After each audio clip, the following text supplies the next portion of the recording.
Okay, here we are, December 18th. 18 and 7 is 25. So that means we have 1 week to go. Shopping days. They're saying you gotta shop and get it shipped today. My suggestion is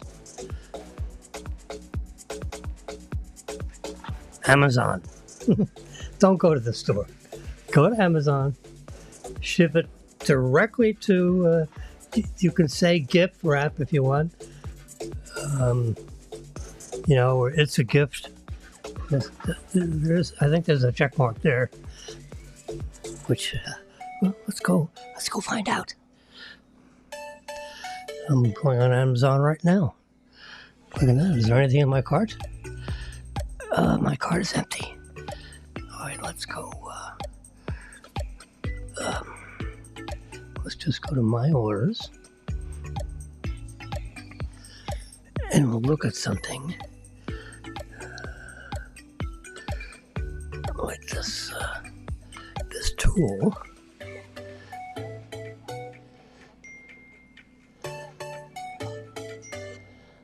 Is there any other choices we have here? Okay, it's 9-inch. Ready? So we're going to add to cart. Arrives before Christmas. It'll arrive on the 20th. Let's just say add to cart and see if they have any gift possibilities. So let's go to the cart. I'm just looking to see. So he sends us a gift. Include, there you go. You check that check mark right there up on the top. And there'll be, you can put a message, which will go right in the package. Okay. So, I just wanted you to know that you can buy things. I have to get that out of the cart because I don't want another one. We're going to save for later. There we go. I already have one of those. Daniel, it's a knife. This is it right here. Ooh, it's heavy. And they package this stuff really, really nicely.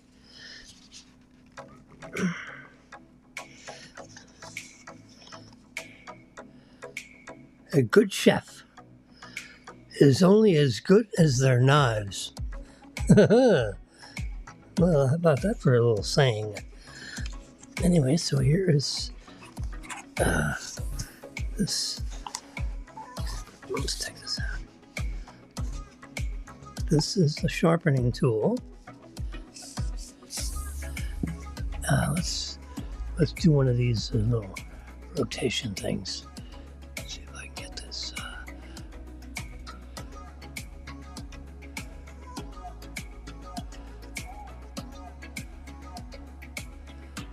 No, I don't like that.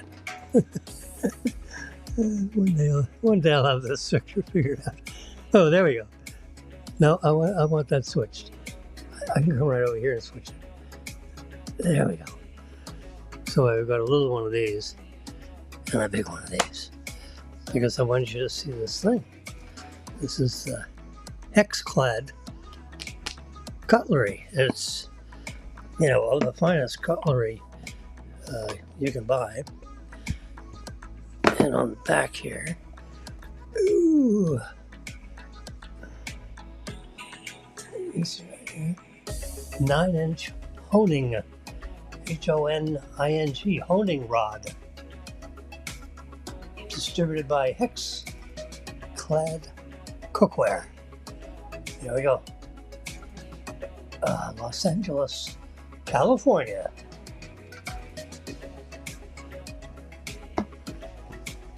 I think it's probably designed in California and made in the Republic of China. But that's...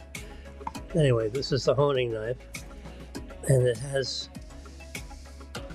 I have this thing on here which It's probably not really. I don't know if I can get my camera to focus on it. There we go. You see those ridges? You can see those ridges. Not on my hands. in this honing rod. And it's got a, it's like a full tang. Goes right through. It's got this wooden handle. And it's all, I mean, it's beautiful. So we're going to put that right on there. And hopefully Brennan is not listening. Because, whoops, sorry. I just banged the microphone with the honing rod. Everyone jumps out of their seat. Sorry about that. Now we just put that right in there. With this little card that says, "A good chef is only as good as their knives." See it right there? You thought I was kidding. A good chef is only as good as their knives. And, Brennan, bless him, he's got his, he takes his business seriously, I will say. This son of ours is, he's an artist in the kitchen. There's no question about it. And, I'm a wannabe. I'm in the kitchen all the time. But he knows what he's doing, and I pretend. I mean, I'm good at making spaghetti sauce. I'm good at making pasta. I'm good at making lasagna. I'd make a great Italian, but unfortunately, I'm not Italian. But anyway, I make all those wonderful. I have a spaghetti sauce that's a killer. Everybody likes it.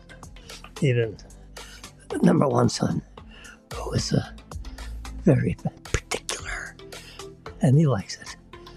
That's kind of like one of these things. Does Mikey like it? I got a little schmutz on there. This is not a touch screen, so I don't have to worry about that. So I just put a little pressure on it. Whoops. It's my control panel. I don't want to get too... there we go. My whole control... Well, we got the audio here. And then I've tricked. I don't know, I've tricked. But I figured out how to have it so that I can have my iPad, which is separately connected to the internet. You can't really see it. Slide this over a little bit. I mean, it's right through this microphone loop. I am connected to the internet. And directly. Doesn't go through anything. And it allows me to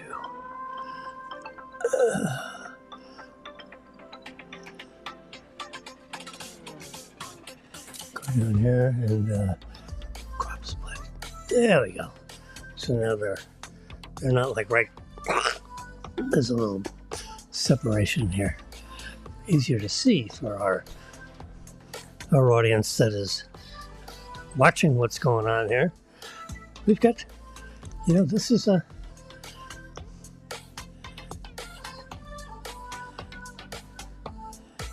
serious, broadcasting thing. It's going to Twitter. It's going to YouTube.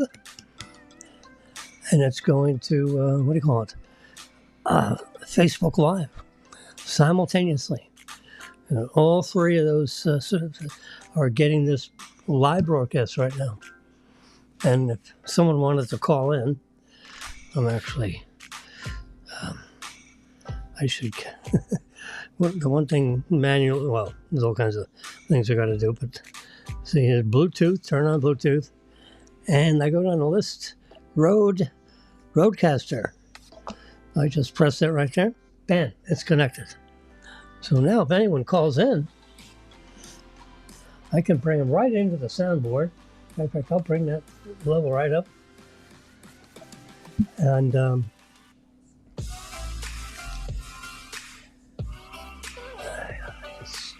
it's at what you would call full blast. In other words, the whole signal will come right in here, and it'll mix right in with Epidemius, and it will mix with Jimmy. So when I talk, when the phone rings,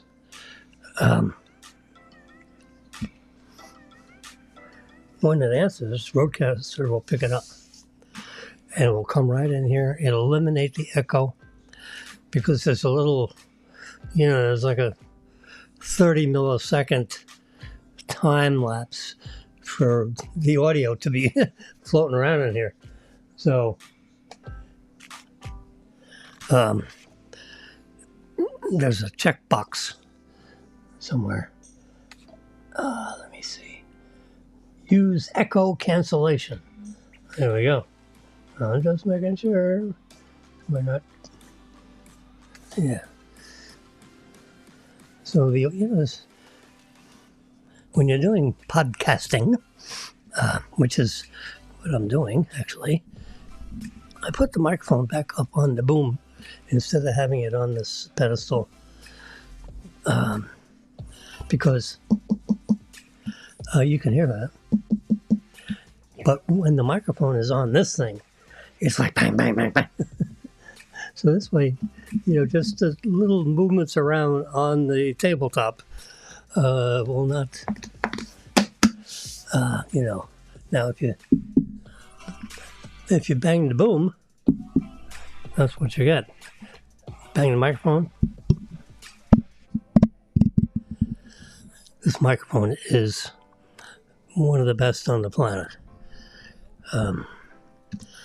It's the one that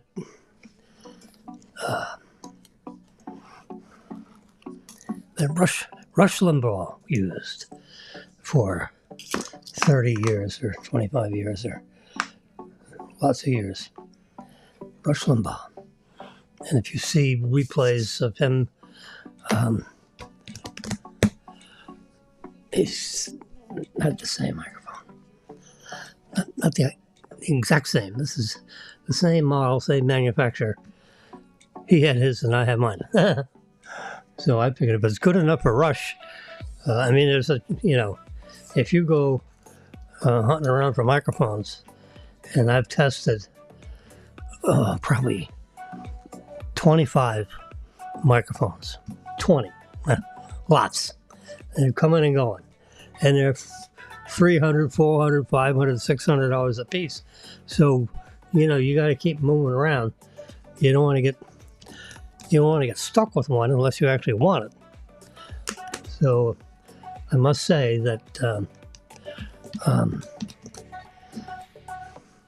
it's like trying on gloves or socks or something. Every different tonal characteristics. This mic can be put on a little stand, and if you're playing the drums, you got to have that right on the drums. So this is also, and there's a setting on here, a little switch, and you can set it for instrumentality. People that play acoustic guitars, you play an acoustic guitar, and you just bring this. I happen to have a wire. Oops, there it is. Here's a wire. It's green, which goes around and through here, and I can plug in a microphone right into here. Put it on a stand right there, and play the guitar. So that wire should be coiled up and put right in there. I got a little box of stuff here. I don't know if you can see this box. Oh, God. Anyway, it's got all kinds of little toys in there. I have remote microphones, lapel microphones. I'm working on a special super duper thing with the iPhone. It's I showed it to you a little bit. I got it. Oops. Where is it? Hold on a second now. Don't go away.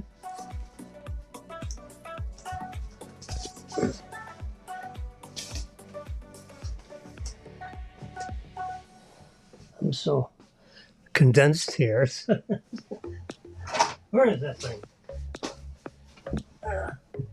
Here it is. Oh, mail. I don't know what the mail's together. I haven't looked for that mail. But here you see this would be laughable. Anyway, so here's my little gadget. And my iPhone.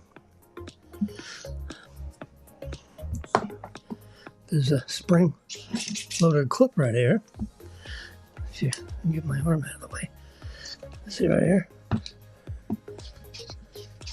And there's a metal thing with a groove. And I just... There we go. So now, when I hit the camera,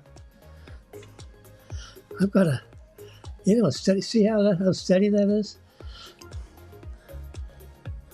So instead of hitting holding this camera thing when your finger gets in the way of the lens and all that stuff, it's and then this little doodad.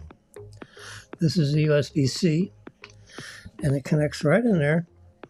I won't bother connecting it. And then there's a little splitter right here that goes to this, which is a microphone thing.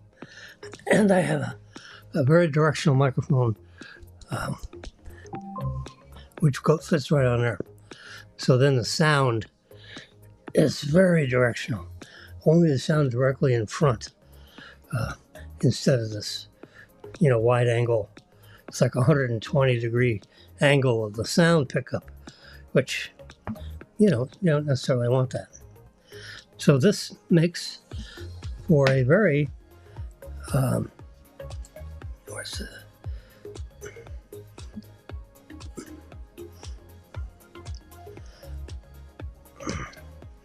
wow. Yeah, there it is. Yeah. There we go. That's how it goes. Whoops, turn it off. And I can turn the, whoops, sorry.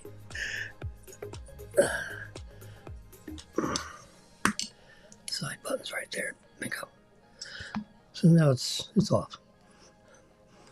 The phone is on standby, which is an always on display. Anyway, so this bracket is made by Newer.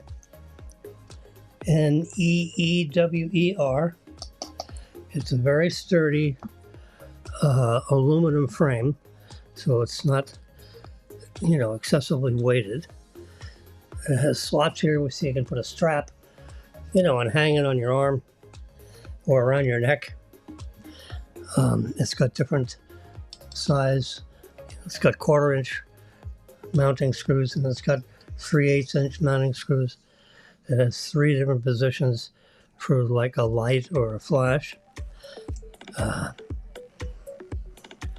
It's popular these days to have, these LED lights. They're so bright and, the light can be diffused so that, it brightens up, the image, particularly if you're in a dark setting. Anyway, so this is my latest. I'm looking forward to, I'm getting ready for, I'll put that right there. Oops. For New Year's. I'm hoping for New Year's fireworks at the Boca Hotel because I'll use my directional mic and then it will just pick up the and the explosions and all that. And I have a very good Sennheiser boom mic, which should be, oops, right here somewhere.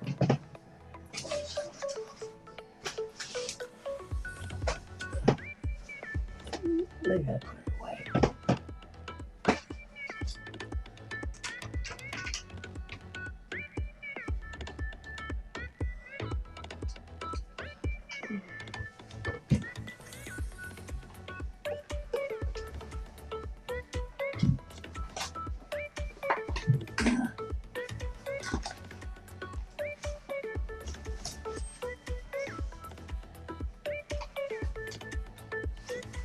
Oh, I'm sorry, I'm not prepared for that. Should be in this pile. I have to make sure I look in that trash. Make sure it didn't slide into the trash. It's a very high quality. I've moved it around. I've been working on, you got this holiday time and working on 5 things at once. Anyway, that Sennheiser 600 boom mic is very directional. You can have people chattering on either side of you, and the microphone picks up what's in front. Not behind, not inside, right in front. And it's got an angular, the angle of the audio is probably 15 degrees.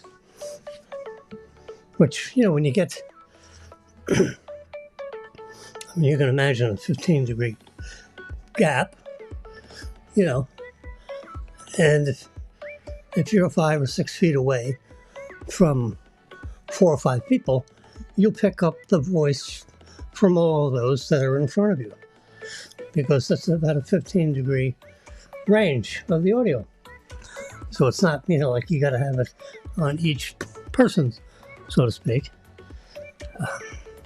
So if they're 5 or 6 feet away, you're good to pick up the audio without having to worry about whether you have the mic pointed directly at that person.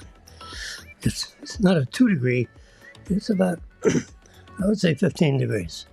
I think that's what the charts show when you look at the specifications of the microphone.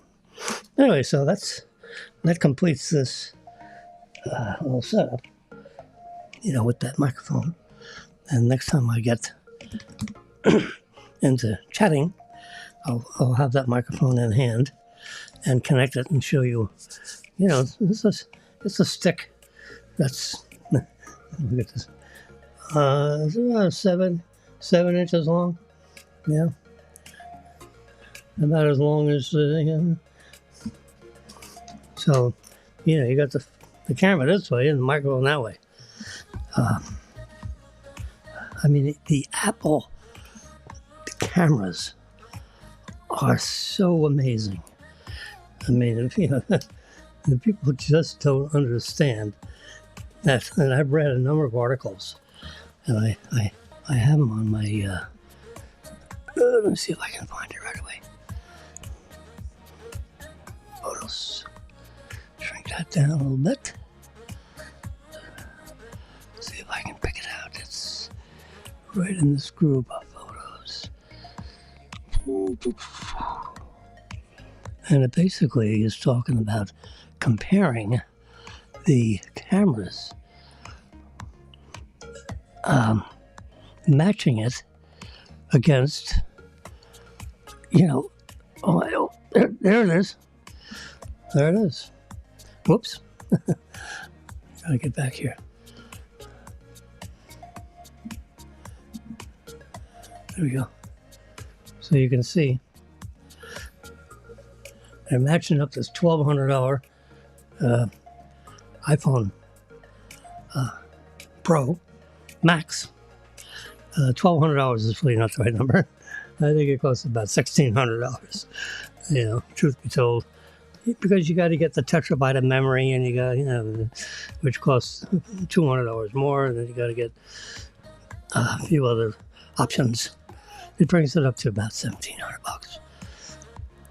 Plus, you gotta, pay $13 a month for the service insurance and damage insurance, loss, stolen, dropped at any Atlantic Ocean. They give you a new phone right away. you know, and the deductible is, maybe, $100 or so. It's not bad. I've had to replace, over 10 years, I've had to replace 2 phones, one for Daniel and one for me, because I dropped it. I dropped it over the I'm on the 8th story of an apartment building, a condo building.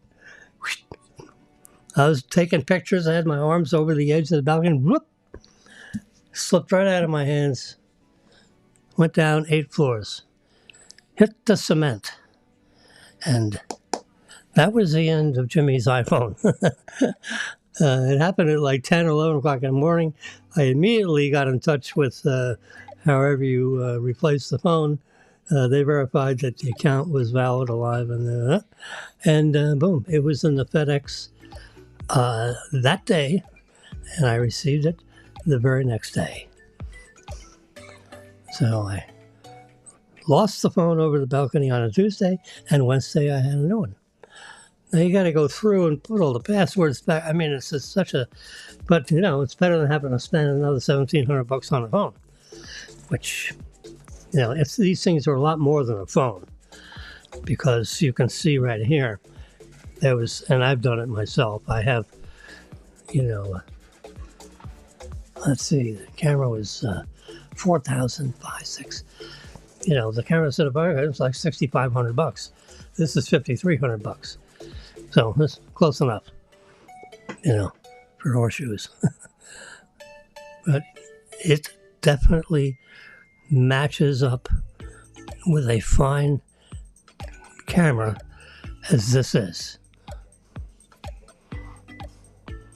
But this guy is also an amazing camera. I mean, there are actually 3 cameras here, as you can see, the 3 whatchamacallits. It's amazing. You got an ultra wide angle, a normal lens, and a telephoto. And this one right here is the telephoto, and it goes to has a special prism arrangement, and you get 5x worth of zoom, a zoom. There's the camera. You can see it live and in color. Let's go to photo. It comes up on default. See how we're looking right now? You can probably see that right through. Let's turn that brightness down. The camera lens here is very sensitive. Let's turn the lighting down a little bit. So there we go. That's 1.5 zoom. That's 2 times zoom. And this is 5 times zoom. And it's image stabilized. So I can sit here and image stabilize that little sucker and press the button. Bingo. You heard it click. And there I have a picture of the picture. I mean, it's. I'm going to trash that. I don't need it. But I just wanted to show you. Oh, that's a video. Okay. Let's get rid of that.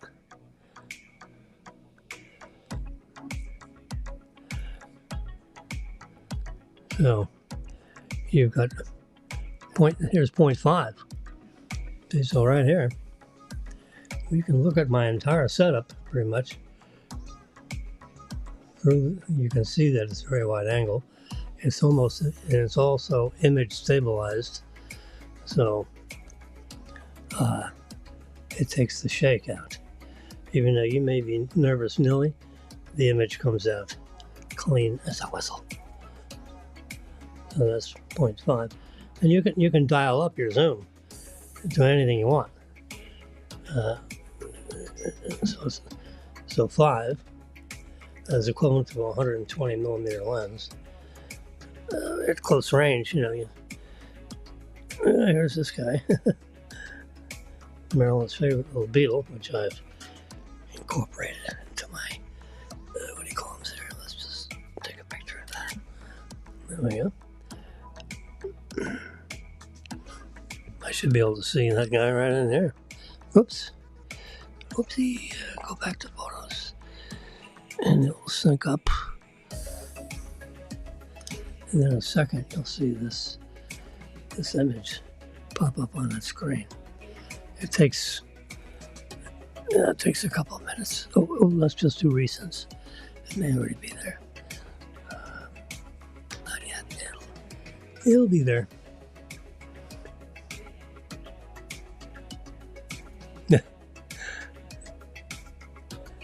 All right, let's get rid of that. We don't need that. I pushed the video thing inappropriately.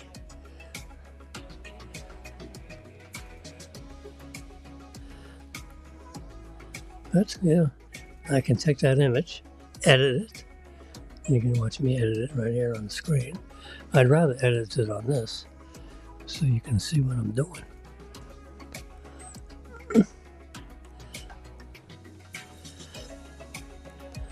Let me put it, let's just say done.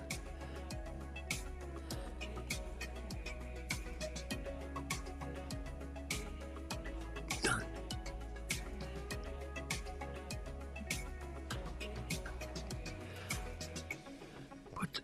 Here's the heart button, which means it's in the favorites.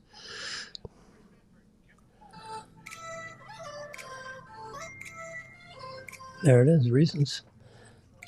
Now, I want to see it here. Come on, baby. Anyway.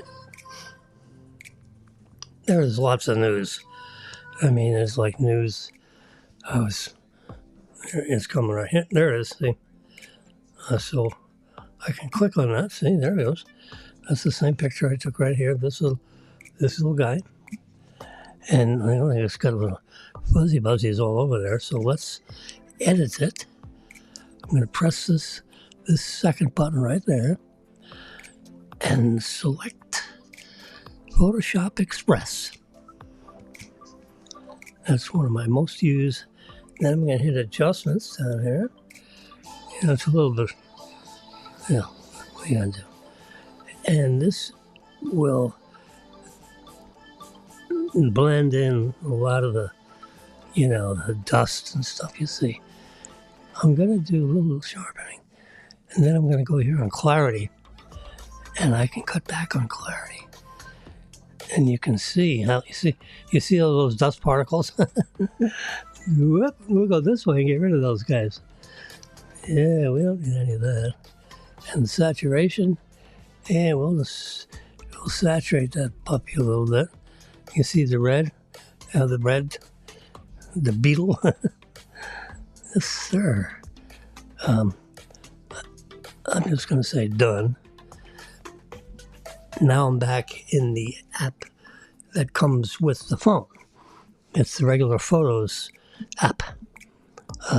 Hit that right there and just see what happens. There is here also a denoiser. Let's see how that works. Yeah, it does a little something. We're going to do the crop tool. Over on this side, there's the crop tool. And then we're going to do this. See, I got part of this plastic thing in the bottom. So I'm going to use this little tool and that'll get rid of that. Most of it just had a little tiny bit. Now it's gone. There we go. We got the big beetle body. I think that's... Let's go back.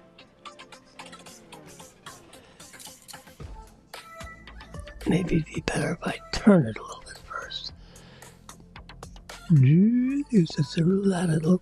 Oh, a little bit. Come on, Jimmy. Just a little bit. Let's reverse squeeze. And pull it a little... Wait, we gotta go this way. There we go.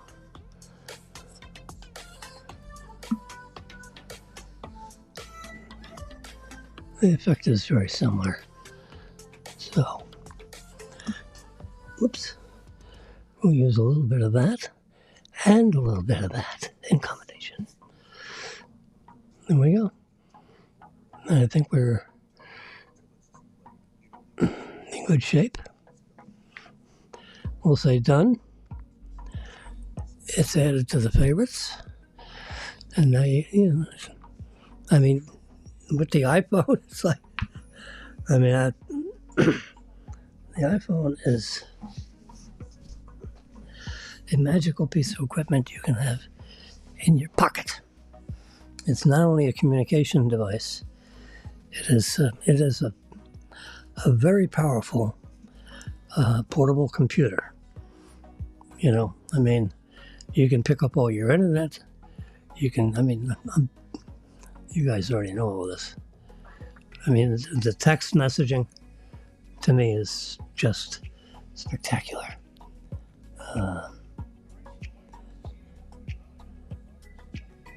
I put, these are pictures that I have on the contact, so you can have up to 9 of them that are up in the top all the time, so I don't have to look for them.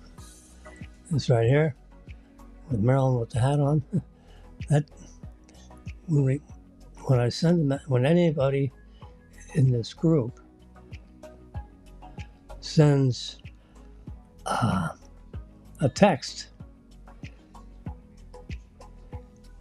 it hits Marilyn, Daniel, Brennan, and myself because I sent the message. So it goes to all 3 of them at the same time. And you can see them on the map, which,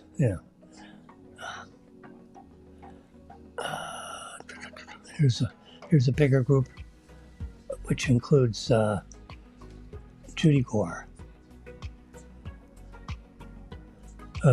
Judy Dordell. And includes, that's it. So it's Brennan, Daniel, Judy Dordell, and Marilyn and Marilyn's sister. Yep. So it's 4 people plus me, so there's 5. So in that particular grouping, there's 5 family members. Immediate family is this one. This is Marilyn all by herself. So, and you can ship these around and just, whoops. So I'm going to hold this one.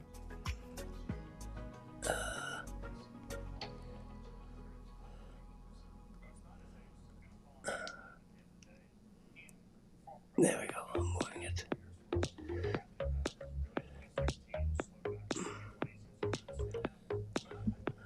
So now I got Judy Dordell up there. So now each one of these are individuals. And then this is 3 family members, or 4 family members, including myself, 5 family members, including Judy Dordell. And this one, it's like 12 people at once. And I got a little lightning bolt in there. What's Jimmy think about whatever, I feel like talking about? It's fun. I mean, to keep track of everybody and the answer and what do you think this is? And, I sent this one out a few days ago. Let's see if I can find it. It's a picture that I took. That is so spectacular and eye-catching. Let's see if I can find it. Oops. The cats are getting restless. Anyway, so there's an article today about how the heck did the Egyptians build these pyramids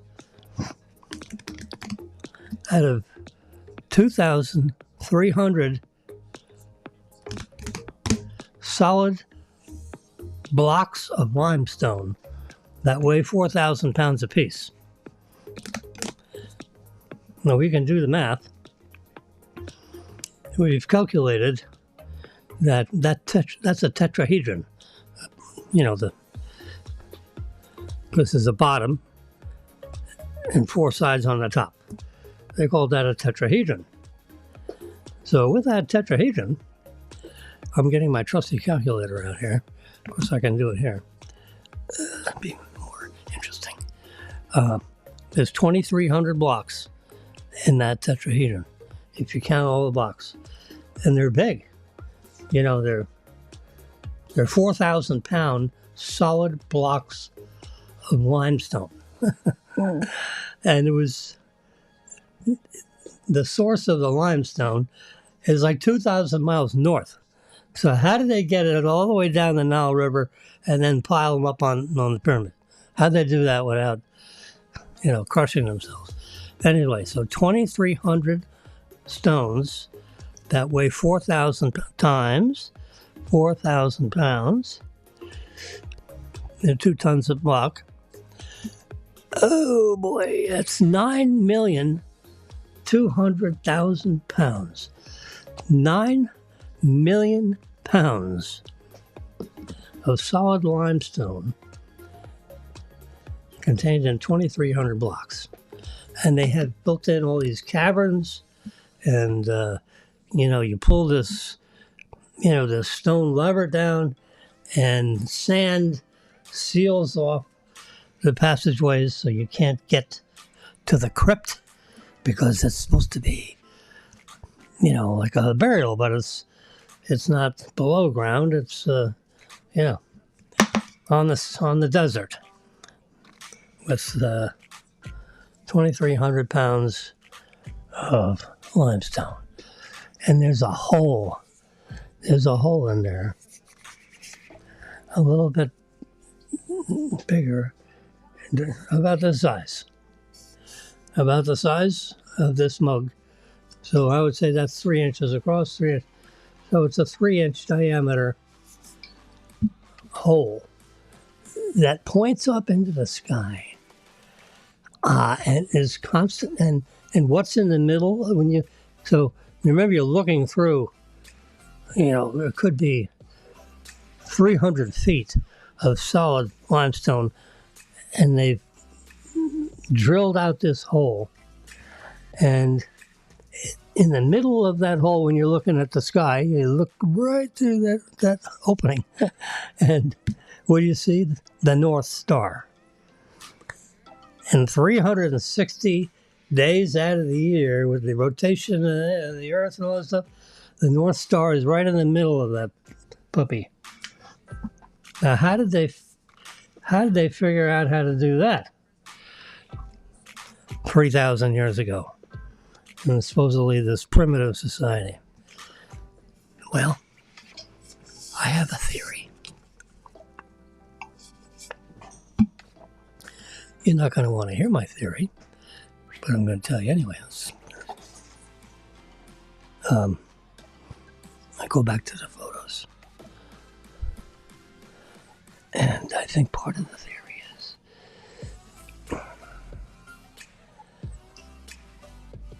this right here. What does that look like? That looks somewhat extraterrestrial. I've done some research on this photograph. But I think, and public testimony has it from people that are in certain levels of government, that there is some government agency, the NSA, ABC, QYZ, there's some acronym with 3 or 4 letters, and they have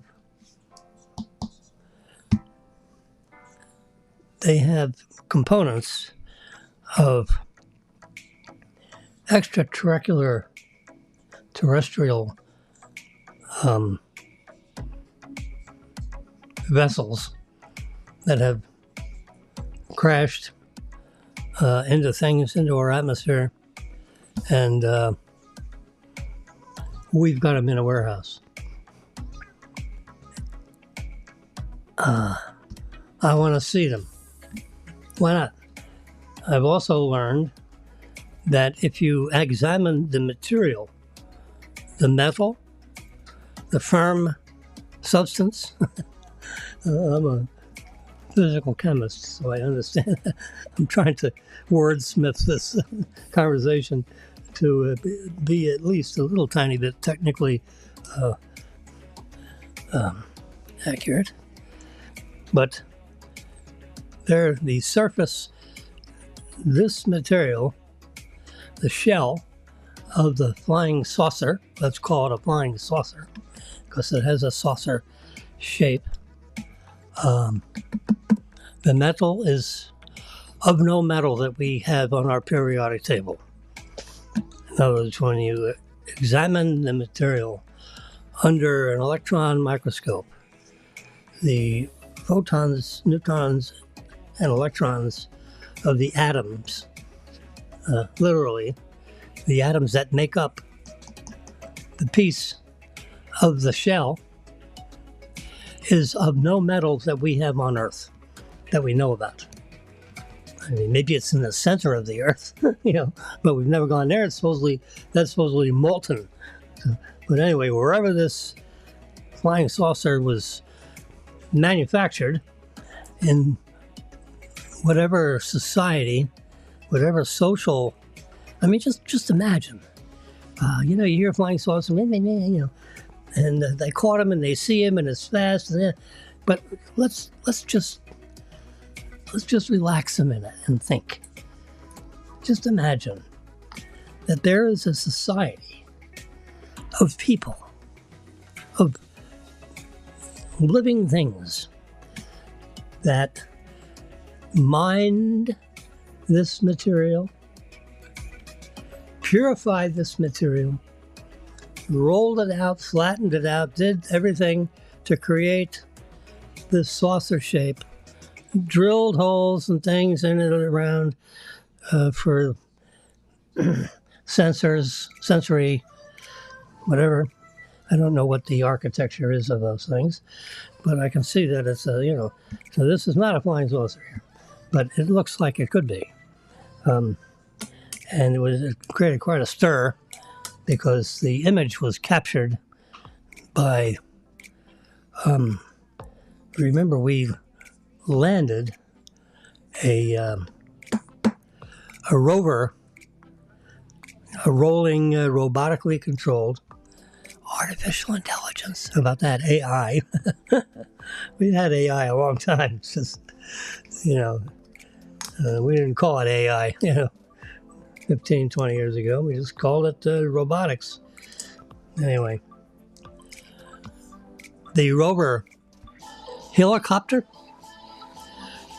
part of the rover composition is a little platform where this little robotic helicopter can fly around, and it's flown 97 missions. It doesn't really go that far away. It's electronically connected to the rover, so we don't want it to get too far away and lose connectivity, because then it will, you have a little drone that has just, come down into the dirt. But this is actually a picture of the nose cone of, and then there's the parachute over here in the distance, and we can see the strings of the parachute, and it's been covered up a little bit because you have on Mars this is Mars, you have wind, and it's covered up some of the strings that are attached to the what do you call it?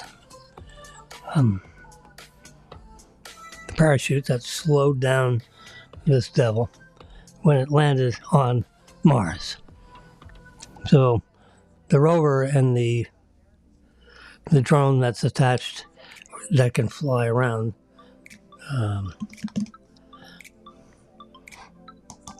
found the top, the nose cone of the shell that protected this rover when it was blasted off from planet Earth on its way to Mars, 230 million miles away. I think that's what it is. at its closest apogee, because it's got two different orbits. It's got a different orbit than Earth's orbit. So every 2 years, Mars and Earth are closer together as opposed to being further apart. And, you could double or triple the time it takes to get to Mars if you don't synchronize that right. So if it takes you 3 or 4 months or 5, 6 months, of moving to, at 20,000 miles, an hour, with your computer graphics, you calculate how long it takes to get to the closest apogee of Mars' orbit to our orbit, and then turn the time clock back 5.5 months. So this is when you have to start. You got to launch from Earth at this time in order for the Mars would be in the proper position in its orbit, because the Earth has it's relatively interesting mathematics. It's not totally crazy to calculate. You can do it at home. You just need a few formulas, and you need the proper distances and so forth, and you can calculate exactly how much time it's going to take for something that blasts off from Cape Canaveral or wherever, for it to, make an orbit around the Earth and then use Earth's gravitational field to slingshot it towards Mars. And then you have ionic. We've got different kinds of engines nowadays. They have an ion engine, so when you're trying to, go fast, there's not enough liquid methane and liquid oxygen that you could store on a reasonably sized vessel for it to be propelled for 6 months or 5 months or 5 years or whatever.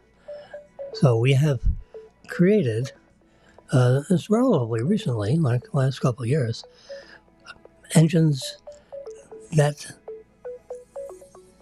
throw ions out the back end.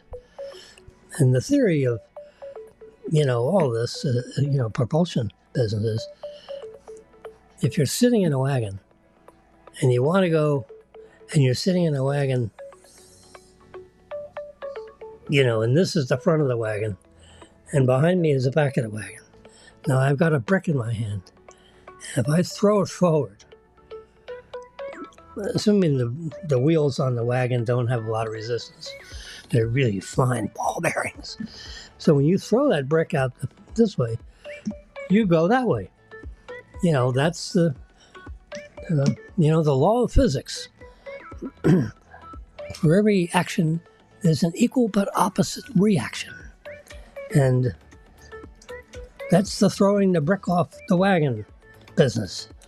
Now, a jet airplane has these big engines, okay? And what they're basically doing is sucking in huge amounts of the atmosphere. Oxygen, nitrogen, or atmosphere. So you have this huge fan the size of this room. I mean, these engines are and they're precision ground so that they can rotate it 25,000 RPM and not rattle themselves to pieces. I mean, it is as smooth as silk. But these fans suck in huge amounts of oxygen, of air, and throw it out the back end of the engine. And that's the same thing as what I'm doing with the bricks. So you're sucking in, all of this air, and you're blowing it out the back end, which gives you forward motion. Thrust, you would call that thrust.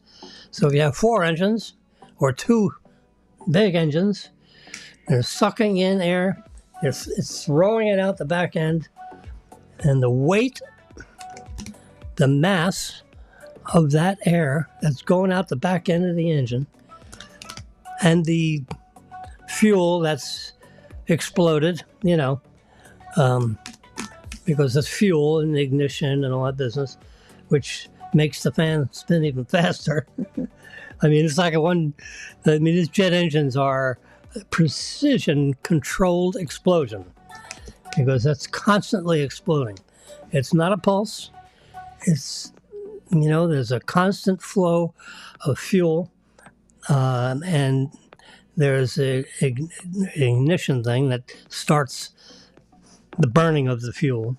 But the pressure and the heat, once you start the engine, it keeps going all by itself. You don't need to, have a spark plug in there or something like that.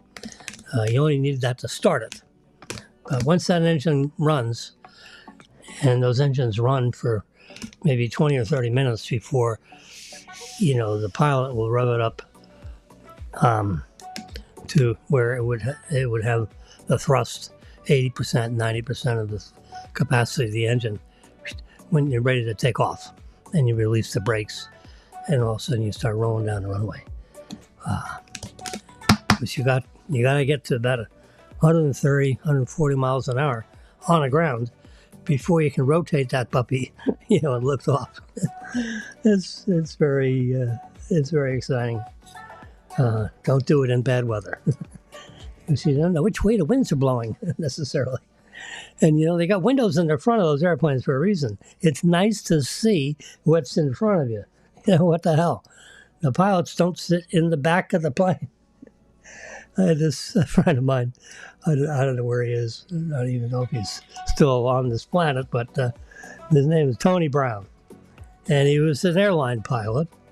And we were at a tavern, after work. It was Ed McCluskey's buddy. They were members of a golf club close by where we lived. So I met up with these guys after work or late lunch, whatever it was.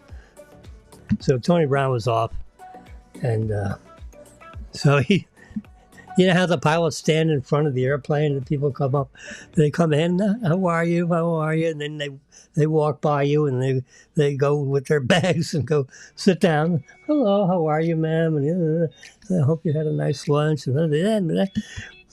So one of these little old ladies said, the weather's pretty bad, and he said, yeah, but we got windows and we got instrumentation. He said, you've never seen one of these airplanes back into a mountain, have you? I mean, oh my God, when he told that story, we just broke down in complete laughter. It took us 10 minutes to calm down so we could breathe. You never seen one of these things back into a mountain, have you? Well, Captain, what do you got the windows out front, but it's, well, we have the cockpit in the front, and these planes don't go backwards. They only go this way. So, people ask the stupidest questions. Wow. All right, well, my trusty Apple Watch has just told me that I've been on the air for 59 minutes and 26 seconds. So at 59 minutes, this thing gives me all ringy-dingy to say we've probably said enough. What do you think? We've talked about airplanes, propulsion, jet. We've talked about lunar landers on Mars, and there we go. There's that picture, which is not a UFO. I just isolated because there's a little write-up here, and it says a NASA helicopter flying over Mars captured photographs of mysterious wreckage on the red planet's surface. The extraordinary pictures were captured in April of last year. On the 26th. Whoops. Thank you. It was the 26th flight of NASA's Ingenuity helicopter. There it is right there. And they call it the Mars copter. It's got two props that rotate in opposite directions, and they're synchronized so that the base underneath is not rotating.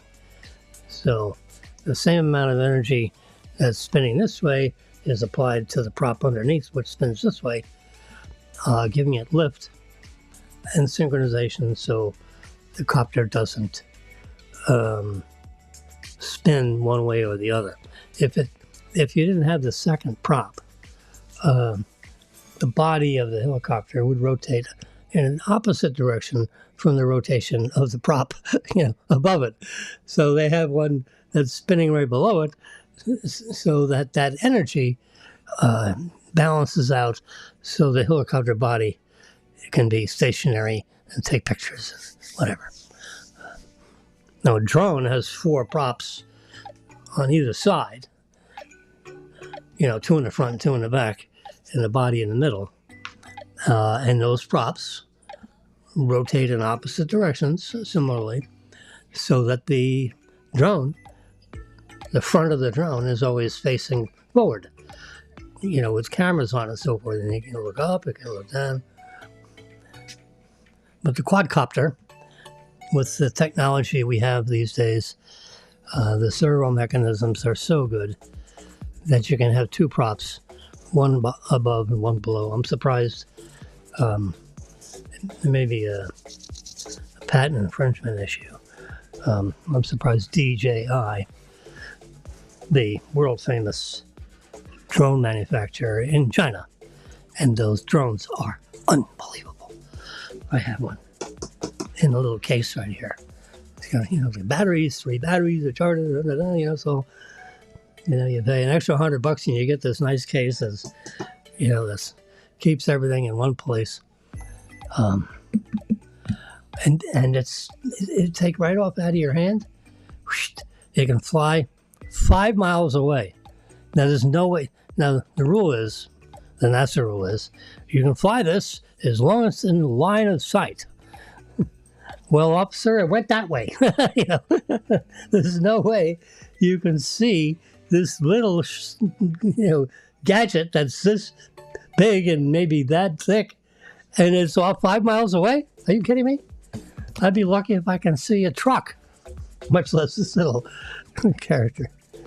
But it's supposed to be line of sight.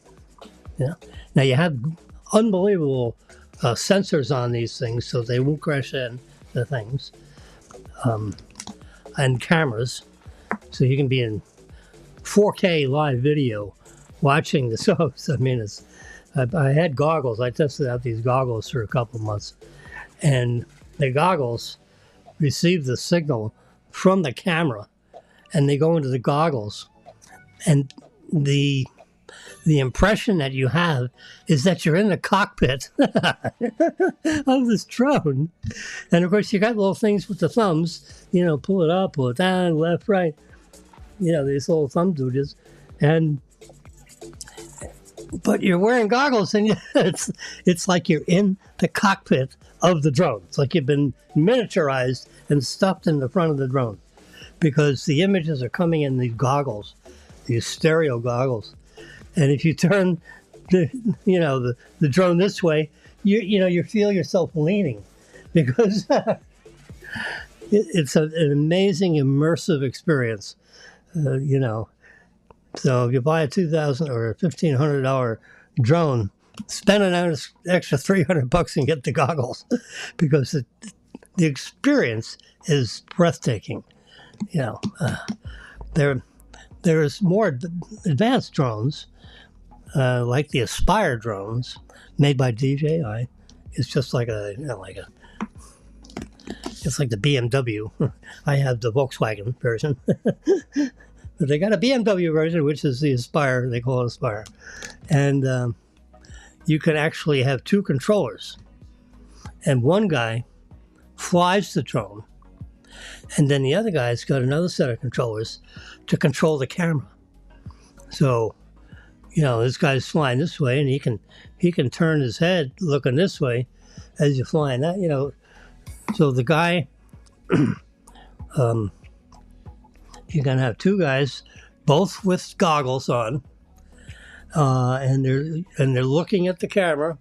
The cameras, there could be 2 or 3 cameras in the front of the drone, looking forward or sideways or up or down.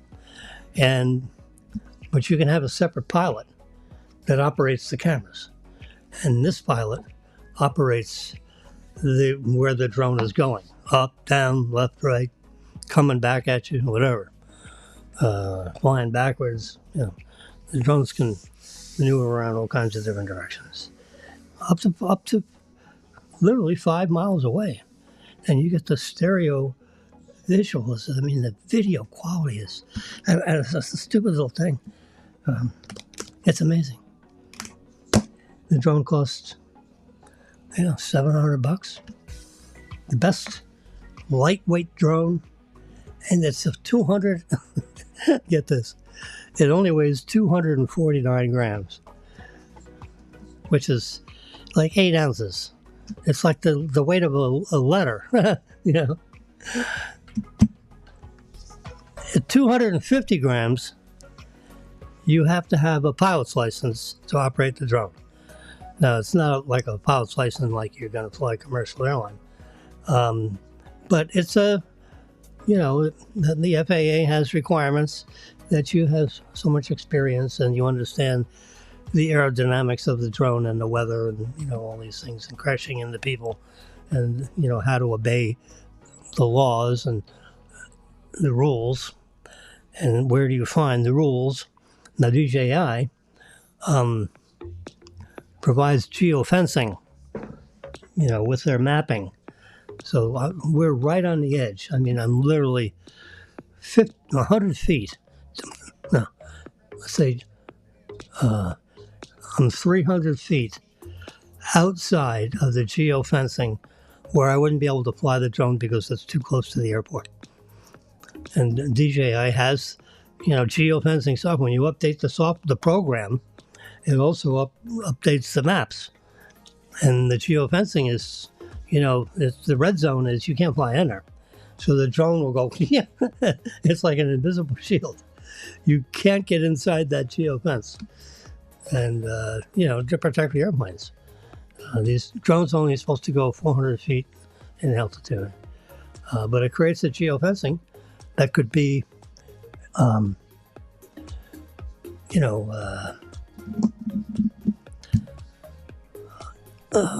1,000 feet up. But you're not supposed to go over 400 feet. So it's like a big cylinder around the airport that you can't fly into for the safety of the aircraft. DJI builds that in to the software of everybody that buys a DJI drone. And I'm talking about every airport in the country. And depending on the size, the FAA and the Airports Authority of these different jurisdictions all over the United States have decided, how much geofencing they want. They don't want these little creatures, flying into their aircraft or flying into their jet engines and, causing them to stall out or, get destroyed. Because if something like that were to hit a jet engine, it could destroy the engine and maybe take down the flight and, kill a couple hundred people. So anyway, if you have a drone that's only 249 grams, guess what? You don't need the licensing. You don't need to register your unit, and you can fly it anywhere you reasonably can outside of the geofenced area regarding airplanes. So that's a little snippet of something that you need to know if you're going to fly a drone. It's no big deal. They've made this drone so that it is under the limit. 200. It's 1 gram under. 250 grams, you got to have registration and licensing. 249 grams, you don't need it. So guess what? You put this DJI drone on there with the battery, 249 grams. Yo. Very amazing. All right. 1 minute, 1 hour, 10 minutes, and 43 seconds. I think it's time to say goodnight. We were watching movies last night, and I got popcorn and bowls, paper, and the place is a wreck. I got to clean it up. I don't want Marilyn to come back in after work and see. I want a clean auditorium for the next movie showing. Oh boy, it's really. I mean, with this big screen, it's when you watch some of these movies, it's really quite an experience. So my advice, if you're into appliances, and save up $1,500, $1,000, and fill up your living room wall with the biggest possible TV you can put up on there, which is what I did here. I got an 85-inch. I mean, that's like 8 times 12 is 96. It's 7 feet diagonal. 7 feet. It's if a person would lay down the screen would be a foot more diagonal than that person. 7 feet, and it's up on that inches from the ceiling, and it comes down to about 48 inches above the ground. So we have like half a baker's rack underneath it, and Marilyn's got ornamental stuff on this 18-inch by 6 foot thing with drawers, and there's stuff underneath for table settings and so forth, seasonal plates, and on top, she's got all these little munchkins, that have something to do with Christmas, and all that stuff sits on top of this. It's a counter high. I would say it's 36 inches above the ground. And you got about 10 inches, 10 or 12 inches. Any higher than that, then it interferes with the screen. You have to look through it to see the TV. It's a big TV. So when you have a 4K movie, you've got, unbelievable number of pixels. And this thing reiterates 60 times a second. Samsung is what you get. I've tested everything. Just get a Samsung, a Series 8000 or better. They got Series 8000 and 9000, and the Series 8000 or better has, the 60 frames per second, 120 frames per second. It's 4K. Most of these screens aren't 8K compatible yet. 2K means, it's 2100 pixels this way and 1080 this way. Okay. So that's 2K. Everything was 2K when they first came out, so to speak, for larger screens. Then you have 4K. So now you got, instead of 2,000 pixels, you got 4,000 pixels. So you literally have 400% more image information flashing on the screen 60 times a second. So, like a tennis swing, instead of being, like ding, ding, ding, ding, ding, it's smooth because you have 120 frames per second. This, what I'm transmitting here right here, this is 60 frames a second. That's the frame rate that I've specified in the module that loads this stuff up into the internet. 60 frames per second.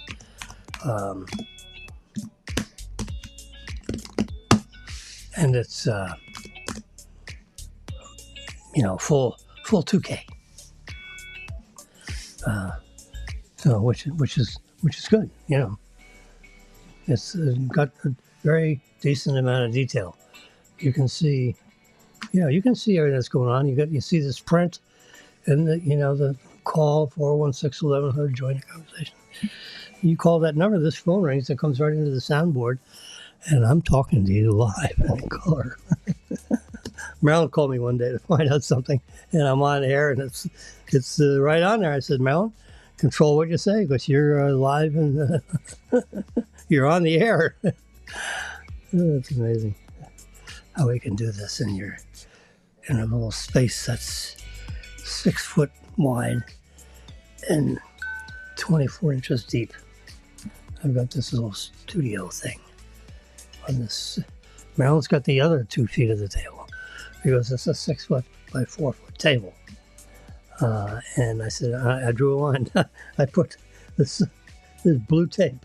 Here's the blue tape. I put the blue tape down right down all the way across the table.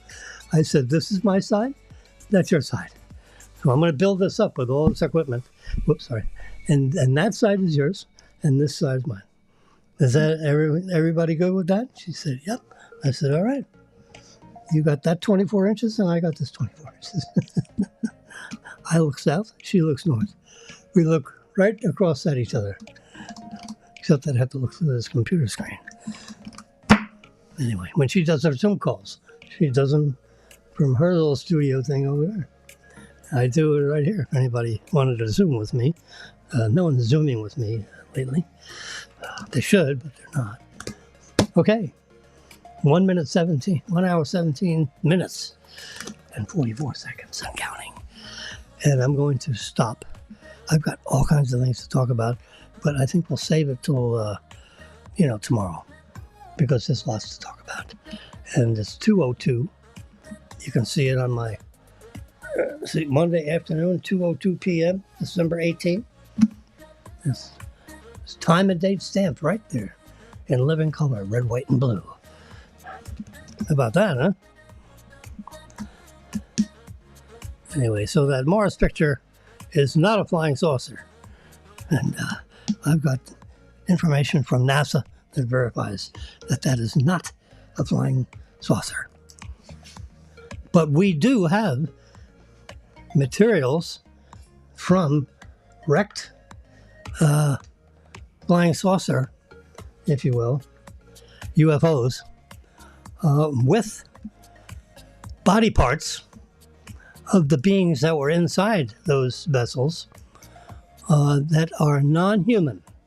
That's what they said in the congressional hearing. They're non-human. No species like it on this planet. Amazing. And they're keeping a big secret from us. It's in the news. We see all this stuff flying around all the time. And so NASA is finally it's not NASA, it is the NSA.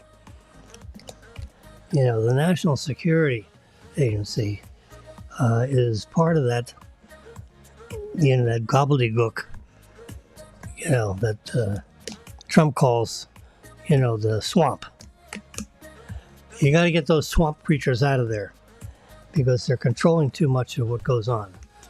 And our Constitution was written in such a way as to limit the amount of what central government does. You got states that can do a lot of things. The federal government shouldn't be doing that much. The federal government is doing way too much more than what the forefathers wanted. I got a copy of the Constitution right here, and I read it. And the Constitution is very clear. We don't want to be doing a lot of stuff for everybody. We are a federal republic of states. There's 50 separate states. Each of them can do what they want. And this whole thing about, abortion, you mean to tell me you can't figure out if you want to have an abortion in the first 4 months of your pregnancy? And don't tell me you don't know if you're pregnant in 4 months, because I have witnessed 4 childbirths. I mean, not 4 million, not 4,000, not 400, 4. I'm the father of 4. And a woman's nipples change dramatically in the first 2 months. They darken and they get harder and they get bigger because the kid is eventually going to be eating off of those, presumably. Whether you want to or not, the nipples change in the first 2 months. So that's 8 weeks. In 16 weeks, which is what a lot of these states are coming up with, how about 15 or 16 weeks? That's, that's 4 months. The being that's inside of you is like this size, when you're 4 months pregnant. It's not microscopic. It's something,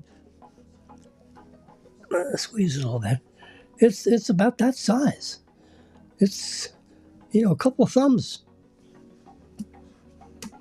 I likened it, because we got all kinds of x-rays and MRIs, all this stuff that you get, sonograms, and they measure these things out. In other words, they measure the femur, and they can tell you, number one, when it's going to be born, and how big it's going to be when it's grown up. When the human being is fully grown, it's 17 or 18 years old. They can tell that by measuring the femur. Ouch. Speaking of femurs, they measure the length of the femur, and they can tell you when the birth is going to occur and how big the kid's going to be at full grown. But anyway, at 4 months, you certainly should know if you're going to need an abortion or not. That's a lot of time.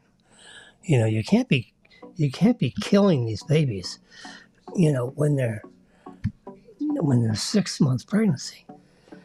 That's the being inside there is like the size of a small cat. You can't be, and if you've ever seen, as a pre-med student, and if you've ever seen an abortion procedure, they're yanking off arms and legs. They're just ripping stuff apart so that the mother aborts this dead baby. They're killing the baby in the womb. So that's okay to do that, abortion shouldn't be a contraceptive. There are other ways of doing contraceptive. Lots of ways of preventing pregnancy. And if they have, they've got a pill now you can take in the first, I don't know how many weeks. Maybe it's 12 weeks. You have to take this pill. But you take it, the morning after pill, whatever the embryo never embeds in the uterine wall, so it immediately gets expelled. It's like a slightly large period, So, and it's not painful or anything, and that's that. That's the end of that. The French have been using it for a long time. The United States, we finally said, okay, the FDA and all that finally agreed to it. And, it's a prescription thing. So you have your doctor prescribe it. But there's limits how long into pregnancy you can use, a birth control pill, so to speak, or this morning after pill. I think you gotta do that, within a couple of weeks of insemination.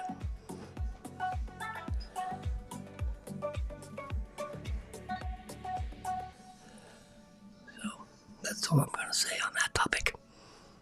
All right. Now it's 1 hour and 25 minutes. I mean, I can yak, yak, yak. It's 2:00. I can go on for another 2 hours. I'm not going to. Okay. I've had enough. You've had enough. Let's save our time for tomorrow. And I'll have more things to talk about. And I hope you like the epidemic sound, which is, I'm getting that from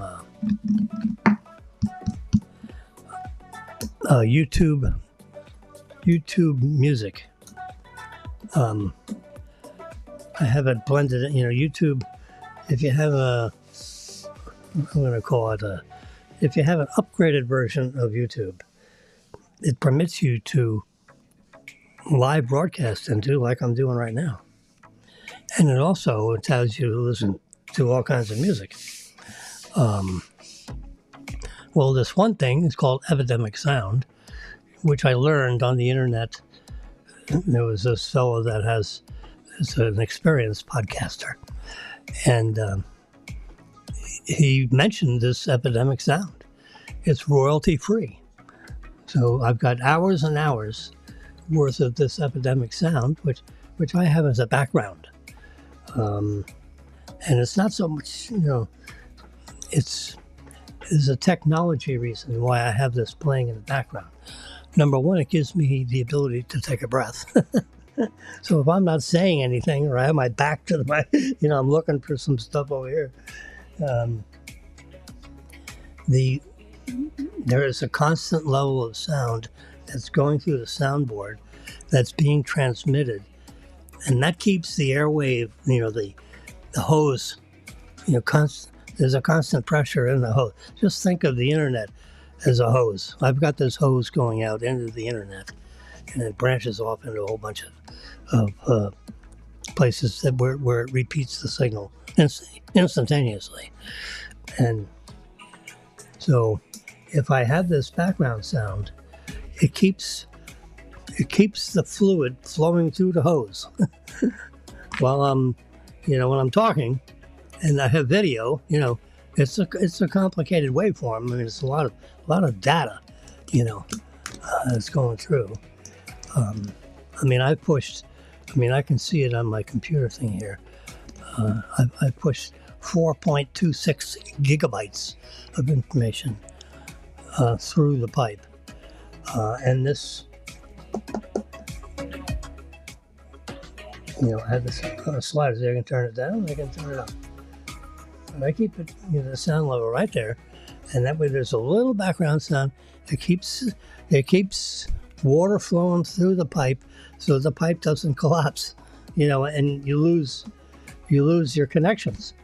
So I keep everything, I keep some sound going through it all the time, other than just my conversation, so that the pipe doesn't collapse.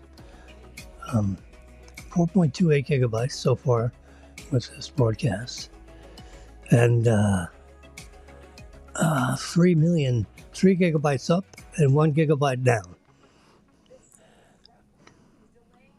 Because when you connect with the internet,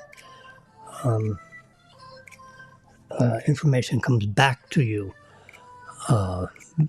verifying all the stuff about your MAC address, and your, these various internet channels want to make sure that you are a real entity and that you've paid your bill, because they'll turn you off if you haven't. You won't even get connected if you haven't paid your bill. So, but it checks all that stuff, particularly when you have a live broadcast. My computer, I have a 24 gigabyte block. I'm not sure about that. And it's 24 gigabytes.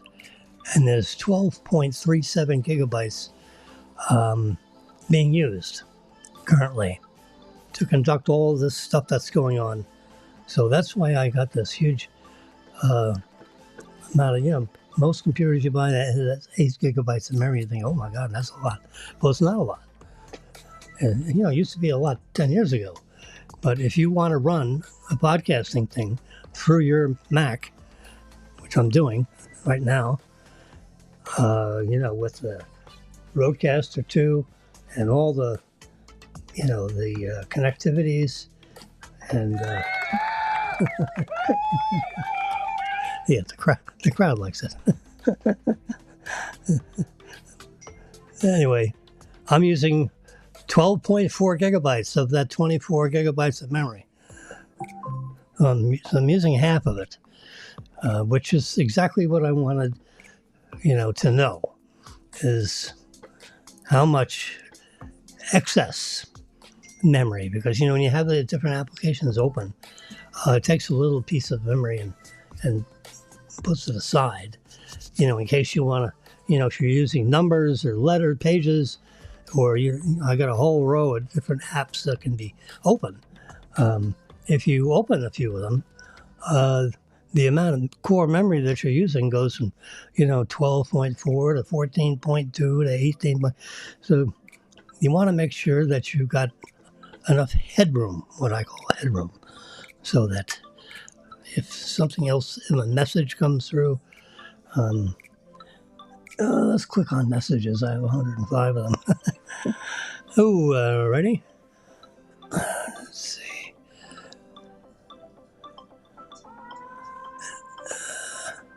So core memory went up to 12.4, so 12.2. But, these different apps take up memory.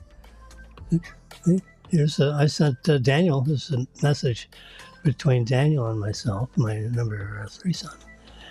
He's a car guy. He's a sales manager at Lexus on Sample Road. He sells Lexuses. It's a great car.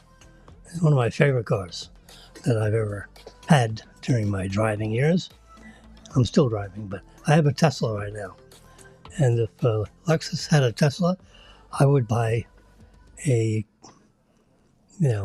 car like a Tesla. If Lexus had one, but they don't have one. There are very few companies that actually have them. It's very easy to charge them. There's chargers everywhere. Just like there's 150,000 gas stations all over the country. Okay, well, there are 50,000 charging places all over the country, and they're all kind of oriented towards major roads and highways. So when you're going along on a trip, for example, the computer, or at least the Tesla computer, shows you, step by step each charging station as you're going up I-95, towards Myrtle Beach, this and that, wherever you're going. And, computer, stop. My computer's arguing, heard me. Every time I use the word computer, it wakes up. Instead of Alexa. Since this is an open den, which I can close off, but it's generally open. If everything is set to Alexa, then if I say, then all the ears go up at once. So in this confined area, I have the special word to wake it up as computer. So if I'm talking about computers, I got to be careful, because the little robot thing behind me will wake up and start talking. Oh my God. Anyway, my kids, Alexis, the Tesla cars is magical. I mean, we've driven it for 2.5 years, and the service expense is zero. Nothing. We had a 12-volt battery that became weak, and they replaced that under warranty. That's the only service. You don't have oil, you don't have air filters, you don't have all this stuff. An internal combustion engine is a serious piece of equipment that burns gasoline and oxygen and all this stuff, and you got all these filters and fluids and lubricants, and when you have an electric car, you got a motor in the front and a motor in the back, and you got a big ass battery, under your floorboard, and the battery weighs about 1,400 pounds, so the center of gravity of the car is really low, so you can whip around turns without feeling like the car is going to tip over, so to speak. Anyway, but if you're going on a trip, it shows you exactly, how much energy you still have in your battery as you're passing these different charging spots as you travel up, for example, 95 or down 95 or across 75, whatever. It lets you know exactly how many miles you got left in your battery as you're passing this charging location. So if you got 50 miles left in your battery, and the next charging station is 70 miles away, it's a problem. And all of a sudden, a yellow sign comes up on your computer screen saying you don't have enough energy to get to that charging station. So, basically telling you need to turn around and you go back to the one you've just passed. That's happened to me. That's the only reason I know it happens. Actually, when I first got the car, we experimented, safely, how far you could go. When it says you got 100 miles left, 50 miles left, 20 miles left, I got down to 1 mile left. I will never do that again because you hope it's accurate. What if it's off? But a couple of people that I know follow, their writings, and they've run their car down, and it basically goes about 15 or 20 miles past zero, which, zero is frightening enough for me. So somehow or other, I missed the charging thing on my way from one place to another. And also I looked at what the heck's going on here? I only got what? And I said, you may not get to your next charging spot. And it was coming across 41. It was raining, of course. And it's at night, it's like 9 o'clock at night. And I said, Marilyn, I got 3 miles left of energy. And this place says, my GPS thing says I'm 4 miles away, but I only got 3 miles worth of power. So, we may be walking in the rain. And the other bad news, you got to travel up this hill before you get to, to get off the Snake exit, which, anyway, we made it with 1 mile. I think I took a picture of the screen. 1 mile left in the tank when I plugged it in. Whew. And then we walked over across to where they have, a shop, and you can buy coffee, drinks, sandwiches. You can get ice cream cones. You can, get all that stuff. So, which is nice because Tesla basically arranges these charging stations near other things, so that you're not just out in the middle of nowhere plugging in with nothing going on. So, because you got 15 or 20 minutes, to fill this sucker up. So, with the current, lithium technology, it takes, about 25 minutes to get 250 miles of range put back into your battery. You're not supposed to use the bottom 10%, and you're not supposed to use the top 10%. So if you got a 300-mile battery and you can't use the top 10 or the bottom 10, if you want the maximum conditioning of your batteries, so they don't wear out. My batteries came down from 330 miles down to 290. So with 2.5 years of use, the actual battery capacity has dropped from 330 miles to 290 miles. So I've lost 40 miles in range just because the battery's old as opposed to new. 2.5 years old. Not that old.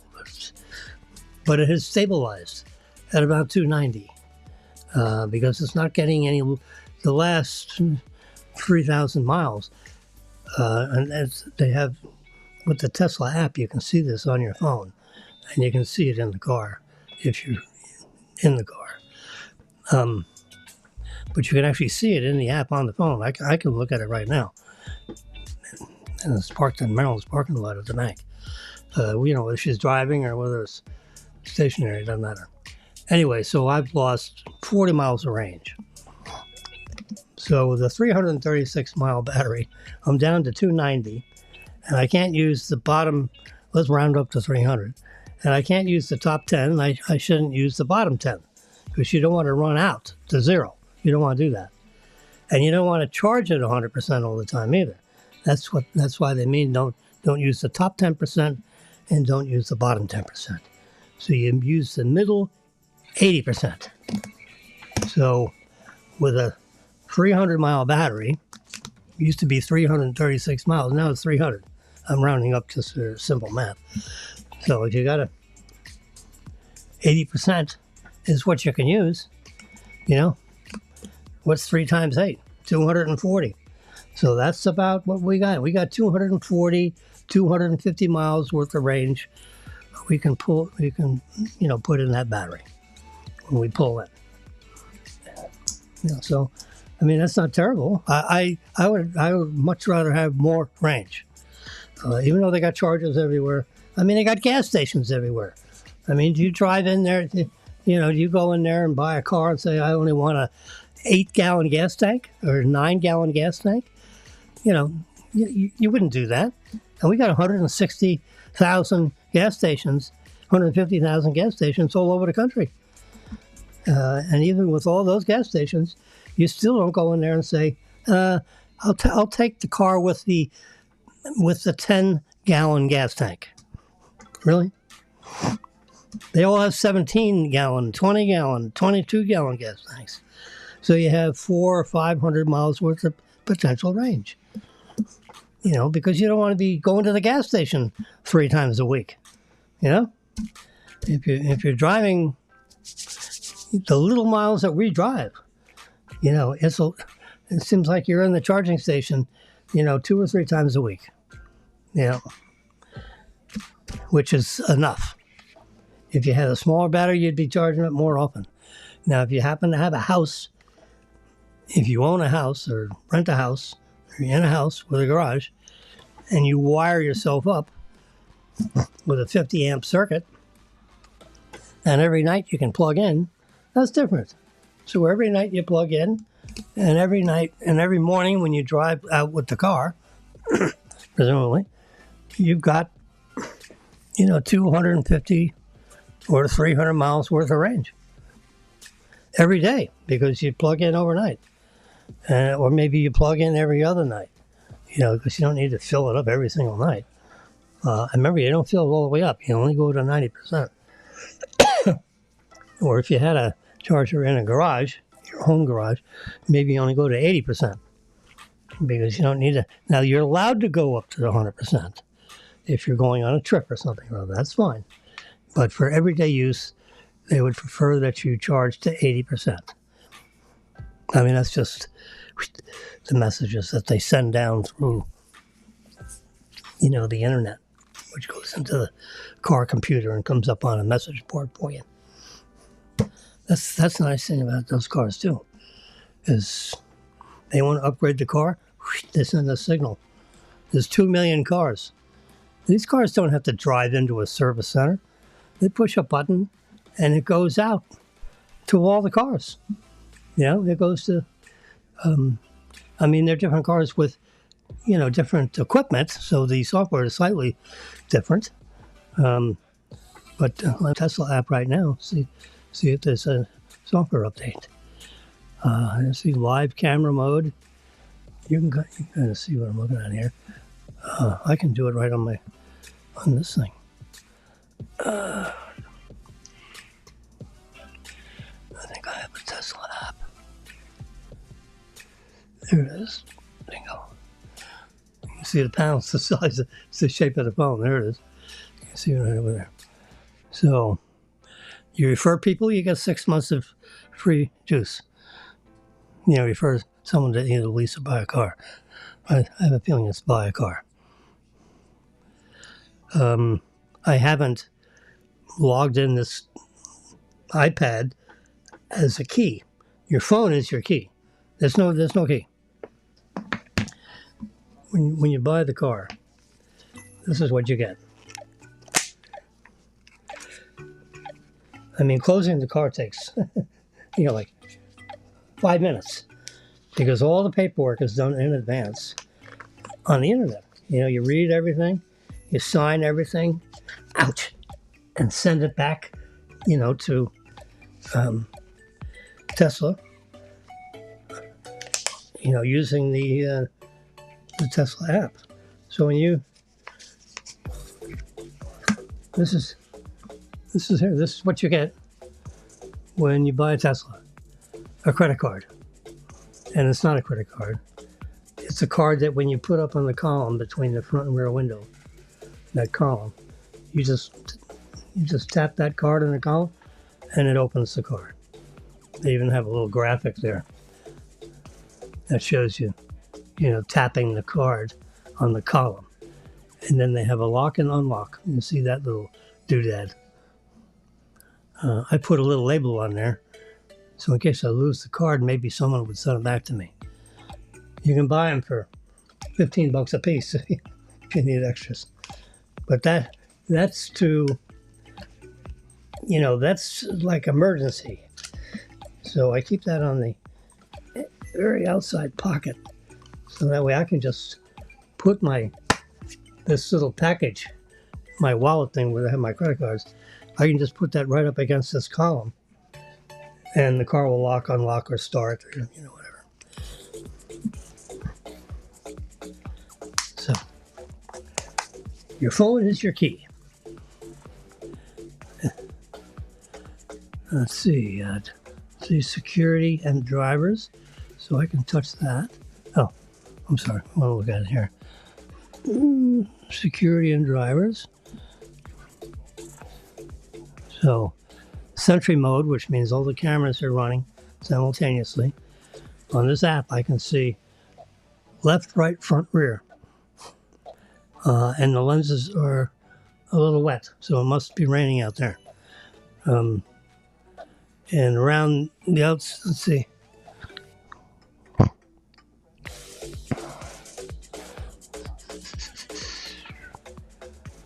Oh, where's the car?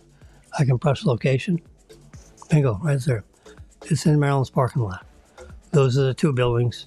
She works in the westerly building, and her car is parked in that position in the parking lot. You can expand though about that much. 2300 Glades Road. If she was driving, it would show me how many miles an hour she's going. You don't want to steal one of these because you can, it transmits this data. The police will know exactly where the hell the car is. Let's see what else. Information.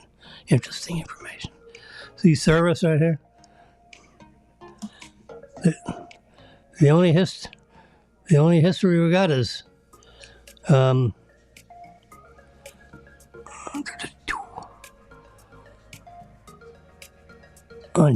August and July. I went there in August to have them check the tires and make sure they were fine, and they were fine. And then in August, I went back, July and August, because I got a warning message in the computer screen that says the low voltage battery was a little was low, the 12-volt battery, which this year Elon Musk is going to 48 volts instead of 12 volts. So high volt, low amps, you'll be able to reduce the amount of copper that you're using, because high voltage, low amperage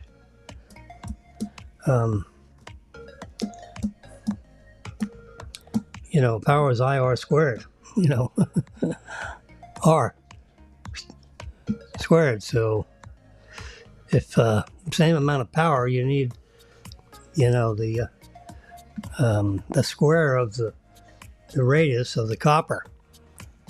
So it's a 4 times effect by reducing the amount of copper, by increasing the voltage.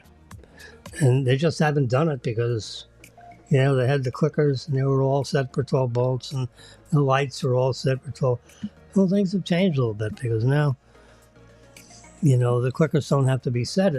You can set them the way you want them. And the, what do you call it? The charger can work for 48 volts very easily instead of 12. And the lights, the LED lights, it's very easy to have 48 volt lights instead of 12 volt lights.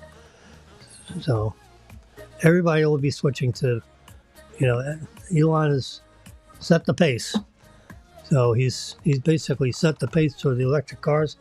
His plug that his engineers came up with, the plug, all the car manufacturers have adopted that plug and socket. Starting in next 2024, all the plugs will be Tesla plugs. Instead of Mercedes having their plug and this company having that plug and BMW having that plug, they've all agreed this year in writing to adopt the Tesla plug. They don't call it the Tesla plug; they call it the North American, NAC,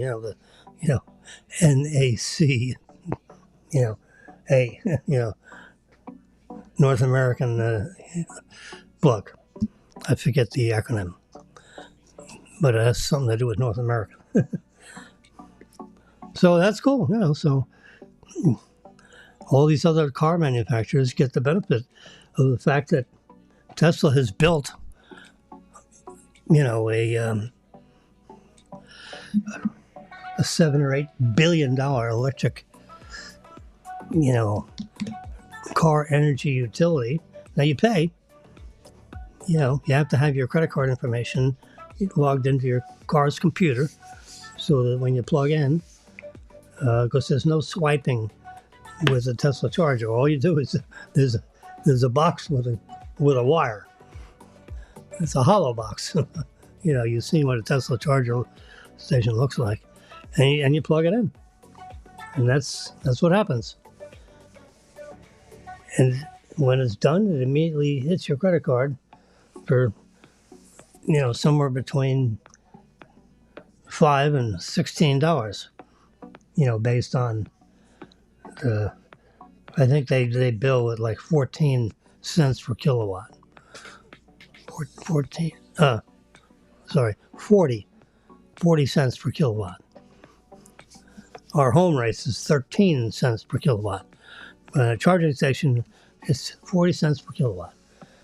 So if you put 1,000 kilowatts in there, it's going to cost you, $4. Which is the equivalent of, so if you're going to put 250 miles worth of range in your, it's about 5 or 6 cents a mile. Let's just say 5 cents a mile. So, yeah, that's about it. 5, maybe 6 cents a mile. Gasoline, 20 cents a mile. 30 cents a mile. It's more than triple the cost. So, I'll spend $900 a year for electricity. If it was a gasoline car, it would cost $2,500 worth of gasoline over a year. But the electric cars are magical. Boy, you step on the accelerator and whoosh, it's like a Tonka toy. It is really fast. As a gasoline car, it's got to get, it goes through the gears. And there's only one reduction. There's no gears. There's no transmission. There's no transmission fluid. There's no gasoline engine. There's no filters.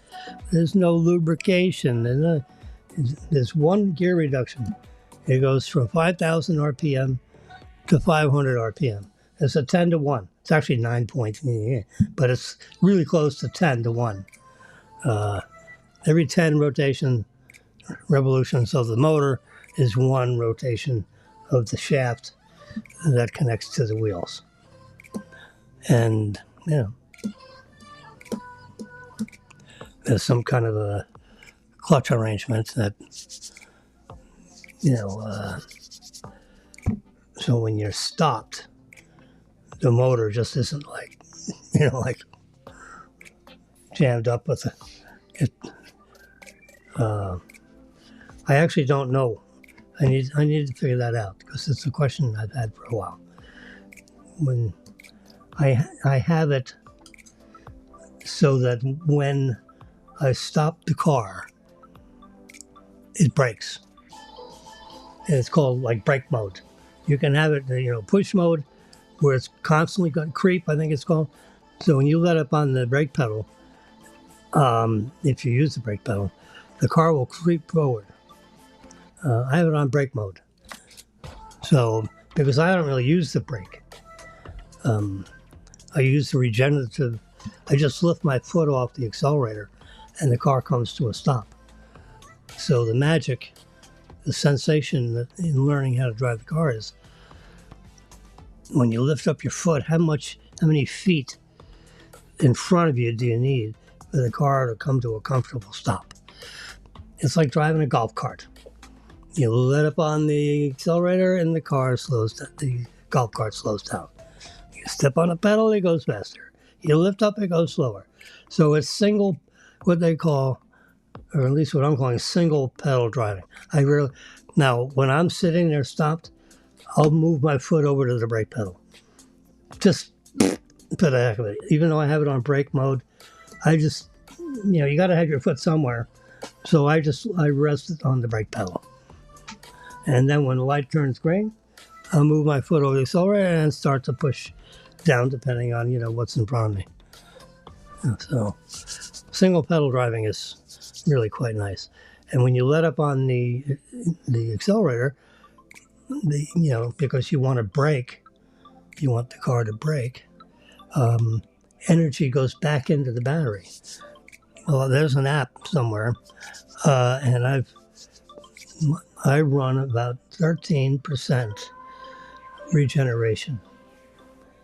So if I have 100% battery, I'm actually getting 113% battery because I'm recuperating about 13% of the power just by lifting my foot off the accelerator pedal rather than using the brake.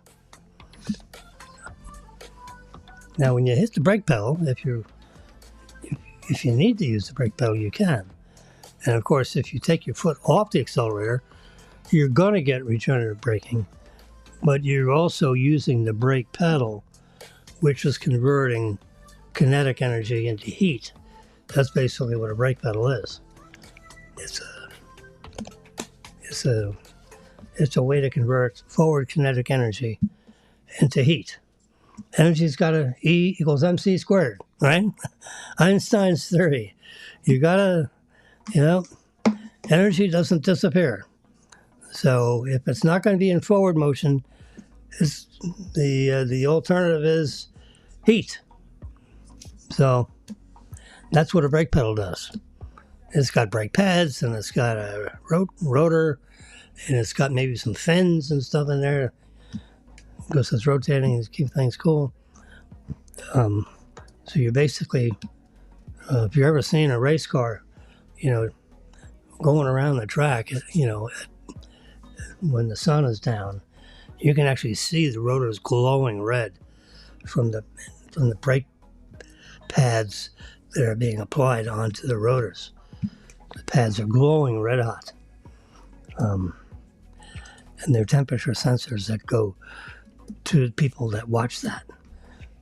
And they tell the driver, hey, you got to watch up on your brakes because they're running at 1,700 degrees. We don't want those brakes going over 1,000 degrees. I'm making up a story, but forward motion, when you're going to go around a turn, you slow down on the car, and you can either lift up on the accelerator pedal, which in a Tesla calls regenerative braking, or you can push your foot on the brake pads, which causes the brake pads to grind against the rotor, and the rotor gets hot, and forward kinetic energy gets converted into heat. And that's exactly the physics involved with using a brake pedal, which is a stupid waste of energy. because the heat then just gets dissipated in the atmosphere. And talk about global warming. Look at all these brake pads that are, putting heat into the atmosphere. Yeah. But with regenerative braking, the energy is going right back into the battery. There's very little heat in that process. There is a little tiny bit of heat because you have electric energy running through a cable to the batteries. And there is a slight amount, but it's like a couple of degrees. You have to have a very sensitive thermistor on the cable to determine the amount of heat that is caused by the resistance in the wire. I've never heard of a specification. It's got to be less than a couple of degrees.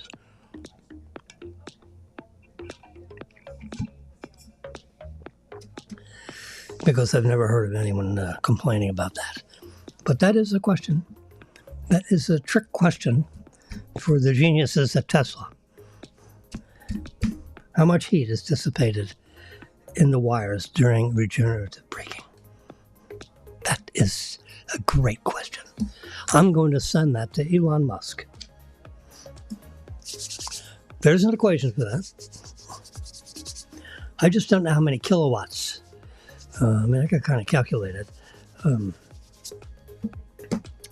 I don't know the gauge of the wire. So anyway, I'm going to ask that of Tesla. And in the meantime, I'm going to go clean up the place because it's a wreck. I got to rake out the popcorn. They have a bowl of popcorn that didn't even get eaten. Oish. So, the Redenbacher, the new Redenbacher microwave popcorn is spectacular. I actually have a commercial popcorn maker like you see in a movie theater. It's just not quite as big as that. It's probably half the size of that. Literally half, 24 inches wide by 4 or 5 feet tall. It's an actual commercial. I bought it from a commercial popcorn popper maker company in Utah or something like that. And it's been working for 14, 15 years. I have it tucked away in a closet. I can turn it on right now. You can put the oil in and all that kind of stuff in here. And you got the thing that rotates around. Orville Redenbacher popcorn. The taste is spectacular. And they have a butter flavor if you want it. And it tastes, they have figured out how to make, over the years. I haven't made Orville Redenbacher microwave popcorn in let's say 10 years. And 10 years ago, it was terrible. It tasted, like chemically, like chemicals. They didn't have the flavor right. Well, they fixed it. Orville grabbed somebody by the back of the neck and said, adjust this flavor or I'm canceling your contract. And they fixed it because it is really good. I don't use my commercial machine anymore because this microwave thing, it takes 2 minutes. 2 minutes is all done. The only mess you got is the stupid bag it pops in. So you cut that with scissors and, shake it out of the bag.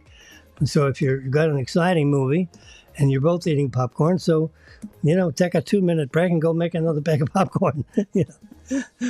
We've done it a couple of times. Last night, I think, was one of them. And we only ate half of the second batch. So you pitch it. There was 6 packs. They cost about 50 cents a bag, particularly when you buy them on sale. So a bag of popcorn is 50 cents. And the two of us can, eat that bag and basically be satisfied. Sometimes if it's a long or an exciting movie, you might eat 2 bags worth. So your popcorn cost us $1. Pretty good. And it tastes terrific. Try it. 2 minutes on high. And You listen for the popping towards the end of the 2 minutes, and if it's more than 5 seconds between pop, open up the door, stop it. Of course, you don't want to burn the popcorn. So, at the end of the popcorn cooking cycle, it'll pop, pop, pop, pop, pop, pop. So if the time between pops is 3 or 4 seconds, you're done. You just stop it. And that's about 2 minutes on high power, with a 1500 watt microwave. Or I think a 1500 watt microwave. So, 2 minutes. Now I have a bowl, old green bowl. It's a porcelain bowl. It is apparently made with, it's glazed, but apparently it has iron ore in the ceramic material. So if you put the popcorn bowl in the microwave empty for 1 minute, it gets hot. So then I take the hot bowl and put it over here and put a towel over top of it, and then put the bag in the microwave and let that run for 2 minutes. It's about 2 minutes and 5 seconds. And then I just open up the bag, put it in the bowl. I've got a hot popcorn and a hot bowl. I carry that out. It is marvelous. All right, I'm giving away all my popcorn secrets. And with that, I'm going to stop talking because I'll talk about, I'm on here now 2 hours, 7 minutes, and 10 seconds. That's enough.